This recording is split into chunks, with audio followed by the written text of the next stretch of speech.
አባት በእናትህ እርዳኝ። ያምሻል እንዴ? ምንድነው የምታረጊው? እባክህ ነው ወንድም፣ በፈጠረክ ህይወቴን አትርፍልኝ። ህይወቴን ማን ነው የሚከተልሽ? እኔን ችግር ውስጥ እንዳከች። እሱን በኋላ አስረዳሃለሁ። ወይኔ ጉዴ! በእናትህ መጣ። እዚህ ጋር የሆነ ሰው አይታል? በእናትህ ማንም አላለፈችም። ምን?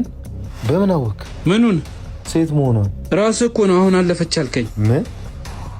ከፈተው ኮፎኑ። ምኑን? ለምንድን ነው የምከፍተው? ይኸውልህ እዚህ ደብቃት ከሆነ ልብ ድካም አለባት።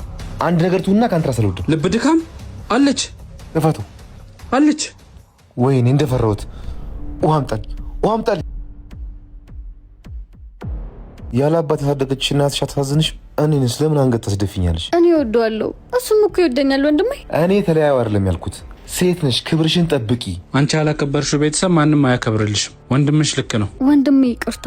በተደጋጋሚ ይቅርታ እየጠየቅሽ እየጎዳሽኝ ነው። እኔ የደከመኝ ነው ሲመስለኝ። አንድ ያለ ወንድሟ አንተ ነህ። ይቅርታ አድርግላት። በሉ እኔ ልጅ ክርስቶስ ካስተማረና በተግባር ካሳየን አንዱ ክርስቲያናዊ ስነ ምግባር አንዱ ይቅርታ ነው። ለሰው የሚራሩና የሚያዝኑ ክቡራን ናቸው። እኛም በቻልነው አቅም በሙታን ሳማር ቅዱስ ሚካኤል አንድነት ገዳም የሚገኙ አባቶች የተጀመረውን በዓት በማስጨረስ አባቶችን ከፀሐይ ከዝናብ ከነፋስ እንታደጋቸው። ለማገዝ ንግድ ባንክ 1044 2598 391 አቢሲኒያ 14 10 29 444